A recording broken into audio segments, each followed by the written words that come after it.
1944 में फिल्म ज्वार भाटा से फिल्मों में डेब्यू करने वाले दिलीप कुमार 94 साल अपने किरदारों की वजह से ट्रेजेडी किंग कहलाते हैं। ट्रेजिक रोल्स आधारित उनकी कई मूवीज जैसे दाग 1952, देवदास 1955 बिग हिट रही थी। इसके बाद अन्य प्रोड्यूसर्स ने भी दिलीप कुमार को लेकर इसी थीम पर फिल्में करना शुरू कर दी। इसका नतीजा ये हुआ कि लगातार ट्रेजिक रोल करने के कारण दिलीप साहब असल जीवन में डिप्रेशन में आ गए। खुद इस समस्या से बाहर आने में असफल होने पर वे मनोचिकित्सक के पास गए। वहां से उन्हें सलाह मिली कि ट्रेजिक फिल्मों की बजाय वे कुछ कॉमेडी मूवी करें। दिलीप कुमार ने सलाह मानी और कुछ बेहतरीन कॉमेडी मूवी जैसे कोहिनूर 1960 और आजाद 1955 में काम किया और डिप्रेशन से बाहर आ गए। इसलिए पिता नहीं बन पाए। दिलीप साहब 11 दिसंबर 1922 को पेशावर पाकिस्तान में जन्मे। दिलीप कुमार पिता क्यों नहीं बन सके, इसका जवाब उन्होंने अपनी autobiography the substance and the shadow में दिया है। बुक में दिलीप कुमार ने कहा है, सच्चाई यह है कि 1972 में सायरा पहली बार प्रेग्नेंट हुई। यह बेटा था।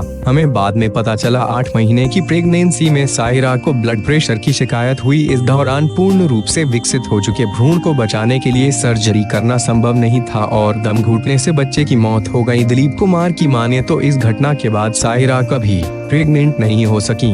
दिलीप कुमार और सायरा बानो की शादी 11 अक्टूबर 1966 को हुई थी। सायरा दिलीप से 22 साल छोटी है। मीडिया रिपोर्ट्स के मुताबिक सायरा 8 साल की उम्र में दिलीप से शादी का सपना देखने लगी थी। 1952 में रिलीज हुई दाग में दिलीप कुमार को देखने के बाद वे उन्हें अपना दिल दे बैठी थी। दिलीप कुमार और सायरा बानो 51 साल से एक दूसरे का साथ निभा रहे हैं।